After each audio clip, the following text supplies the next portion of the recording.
മതിമാ. ആ നല്ല നക്കാൻ കൊടുക്കും എനിക്ക്. പണിയില്ലാന്ന് പറഞ്ഞാൽ വീട്ടിലിരിക്കാണ്. ഇവിടുത്തെ എല്ലാ മക്കളും പുറത്ത് പോയി പണിയെടുത്ത് പാപ്പാരെ നോക്കണ്. ഇവിടുത്തത് ഞാനിപ്പോഴും ഈ വയസ്സാം കാലത്ത് പണിക്ക് പോവാണ്.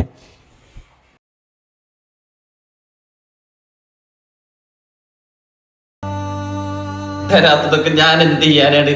എനിക്ക് വലിയ ഇഷ്ടമൊന്നുമില്ല ഈ പെരയിലിരിക്കാൻ, ഈ വാപ്പന്റെ ആട്ടുതുപ്പ് കേട്ട് കണ്ട്. അന്നെ കൊണ്ട് ഒരു വൈക്ക് പോകാൻ പറ്റില്ലല്ലോ എനിക്ക്.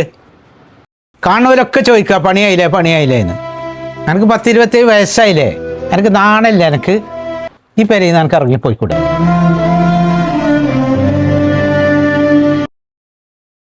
ഞാൻ പോയരമ്മ. അല്ല റഹ്മത്താക്ക, എവിടുക്ക മോന് പോണ്? പഠിച്ച് ജോലി കിട്ടി ദുബായിക്ക് പോകണേ.